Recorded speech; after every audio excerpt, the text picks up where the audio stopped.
નમસ્કાર. આજકાલ દરેક ઘરમાં એક કન્ફ્યુઝન કોમન થઈ ગયો છે. કયું કુકિંગ ઓઇલ બેસ્ટ છે? હાર્ટ પેશન્ટે કયું તેલ યુઝ કરવું જોઈએ?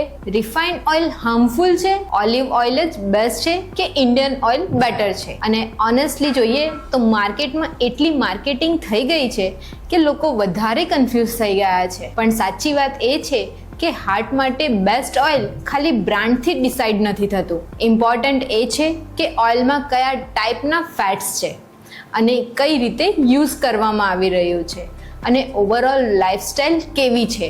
એટલે આજે આપણે સાયન્ટિફિકલી અને પ્રેક્ટિકલી સમજીશું કે હાર્ટ પેશન્ટ માટે કયા ઓઇલ કમ્પેરેટિવલી બેટર માનવામાં આવે છે અને કઈ હેબિટ્સથી હાર્ટ રિસ્ક એકચ્યુઅલીમાં વધી શકે છે. સૌથી પહેલાં એક બેઝિક કન્સેપ્ટ સમજો.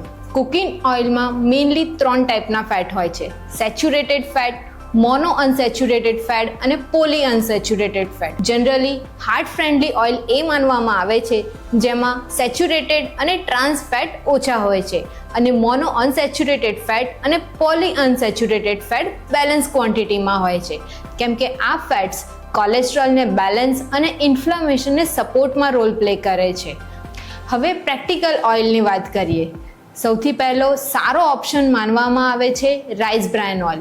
રાઈસ બ્રાન ઓઇલમાં સેચ્યુરેટેડ ફેટ કમ્પેરેટિવલી ઓછું હોય છે અને મોનો અનસેચ્યુરેટેડ ફેટ પ્રેઝન્ટ હોય છે. કેટલીક સ્ટડીઝમાં આ કોલેસ્ટ્રોલ મેનેજમેન્ટમાં સપોર્ટ કરવામાં આવે છે એવું માનવામાં આવ્યું છે. આયુર્વેદના પર્સપેક્ટિવથી પણ રાઈસ બ્રાન ઓઇલને કમ્પેરેટિવલી કુકિંગના નેચરનું માનવામાં આવે છે. પણ અહીંયા ક્વોન્ટિટી ઇમ્પોર્ટન્ટ છે. હેલ્ધી ઓઇલનો મતલબ અનલિમિટેડ યુઝ નથી હોતો. બીજો સારો ઓપ્શન છે ગ્રાઉન્ડનટ ઓઇલ, એટલે કે મગફળીનું તેલ. ઇન્ડિયન કુકિંગમાં આ ટ્રેડિશનલ ઓઇલ ગણવામાં વર્ષોથી યુઝ થતું આવ્યું છે. તેમાં મોનો અનસેચ્યુરેટેડ અને પોલી અનસેચ્યુરેટેડ ફેટનો સારો એવો બેલેન્સ હોય છે અને એનો સ્મોક પોઈન્ટ પણ ઇન્ડિયન કુકિંગ માટે કમ્પેરેટિવલી સુટેબલ માનવામાં આવે છે. પણ એક ઇમ્પોર્ટન્ટ પોઈન્ટ જોઈએ તો એ છે નટ એલર્જી. જો કોઈને નટ એલર્જી હોય તો ગ્રાઉન્ડનટ ઓઇલ અવોઇડ કરવું જોઈએ અને હંમેશા good quantity pure oil choose કરવું ઇમ્પોર્ટન્ટ હોય છે. ત્રીજો અને બહુ પોપ્યુલર ઇન્ડિયન ઓપ્શન છે સરસોનું તેલ, એટલે કે મસ્ટર્ડ ઓઇલ. સરસોના તેલમાં મોનો અનસેચ્યુરેટેડ ફેટ અને ઓમેગા 3 ફેટી એસિડ પ્રેઝન્ટ હોય છે. એનો સ્ટ્રોંગ ફ્લેવર અને ટ્રેડિશનલ યુસેજ ઇન્ડિયન કિચનમાં બહુ કોમન હોય છે. આયુર્વેદમાં પણ સરસોના તેલને વોર્મિંગ નેચરનું માનવામાં આવ્યું છે, એટલે કે વાત ઇમ્બેલેન્સ અને સ્ટીફનેસ કન્ડિશનમાં ટ્રેડિશનલી યુઝ કરવામાં આવતું રહ્યું છે. પણ એક્સેસિવ ક્વોન્ટિટીમાં લેવામાં આવે તો એ ડાયજેસ્ટિવ ડિસ્કમ્ફર્ટ પણ ક્રિએટ કરી શકે છે. હવે એક ઇમ્પોર્ટન્ટ વાત સમજો. ખાલી કયું ઓઇલ લેવું એ ઇમ્પોર્ટન્ટ નથી. ઓઇલને કઈ રીતે યુઝ કરી રહ્યા છો એ વધારે જરૂરી છે.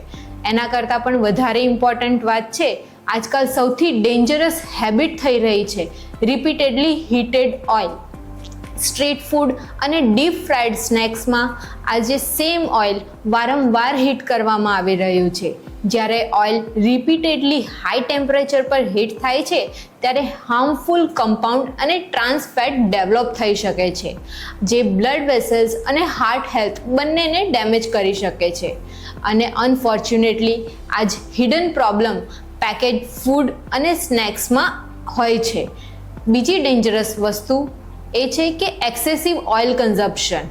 ભલે ઓઇલ હેલ્ધી હોય, જો ક્વોન્ટિટી બહુ વધારે હોય તો કેલરીઝ અને ટ્રાઇગ્લિસરાઇડ બંને વધી શકે છે.